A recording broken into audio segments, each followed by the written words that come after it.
दोस्तों नमस्कार। पिछले कुछ समय से देखा जाए तो जियो पॉलिटिक्स में बड़े बदलाव देखने में नजर आने लगे हैं। किस देश के साथ जम जाए या बिगड़ जाए इसका कोई अंदाजा नहीं लगा सकता। विश्व के देशों में नए नए गठबंधन होते देखे जा सकते हैं जिसके बारे में कभी सोचा तक नहीं जा सकता था। और उसी क्रम में भारत के भी अरब देशों से संबंध काफी बेहतर हुए हैं जिसकी कल्पना तक नहीं की जा सकती थी कि ये पाकिस्तान का साथ छोड़कर भारत के साथ आएंगे। और इन्हीं संबंधों को लेकर हमारी आज की पोस्ट होने वाली है। दरअसल पिछले कुछ समय से भारत और कतर के संबंधों में कटुता देखी जा सकती है। कतर पिछले कुछ समय से ऐसी गतिविधियां कर रहा था जो भारत के खिलाफ थी। यहाँ तक कि हमारे नौसेना के 8 पूर्व अधिकारियों को जासूसी के आरोप में गिरफ्तार करके फांसी की सजा तक दे दी गई थी। लेकिन COP28 में कतर के अमीर और भारत के प्रधानमंत्री मोदी के बीच मुलाकात होती है जो काफी पॉजिटिव रही और उसी के बाद से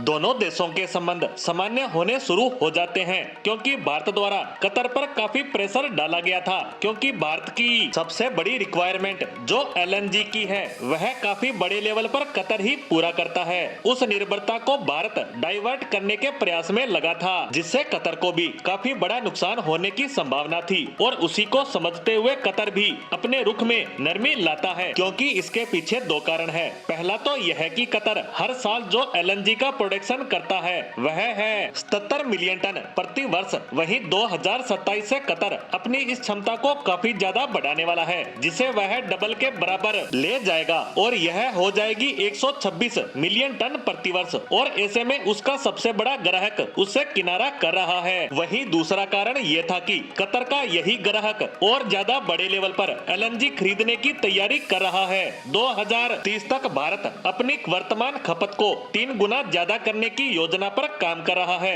ऐसे में कतर यह बिल्कुल भी नहीं चाहता कि पहला तो उसका पुराना ग्राहक उससे दूर जाए और दूसरा वह भी तब वह अपनी खपत को 3 गुना तक बढ़ाने के प्रयास में लगा है। वहीं कतर के भाव इसलिए भी बढ़े हुए थे कि अभी रशियन क्रूड ऑयल और गैस यूरोपियन मार्केट में नहीं पहुंच रहे हैं, लेकिन भविष्य में यह परिस्थितियां ज्यादा लंबे समय तक नहीं रहेगी क्योंकि 17 महीनों बाद अब अमेरिका ने भी रूस से क्रूड ऑयल खरीदने की तैयारी कर ली है जिसको देखकर कतर के भाव ढीले पड़ते दिख रहे हैं और इसी के चलते वह भारत से रिश्ते बेहतर करना चाहता है। वहीं अन्य अरब देशों को देखकर भी कतर समझ चुका है कि भारत आने वाले भविष्य की आर्थिक सुपर पावर है और इसीलिए वे सभी देश भारत से संबंधों को बेहतर करने में लगे हैं। इसीलिए इन सब परिस्थितियों को देखते हुए कतर ने पहले भारत के 9 सैनिकों की फांसी की सजा को उम्र कैद में बदला और अब दोनों देशों के बीच LNG को लेकर डील फाइनल होने की खबरें आ रही है।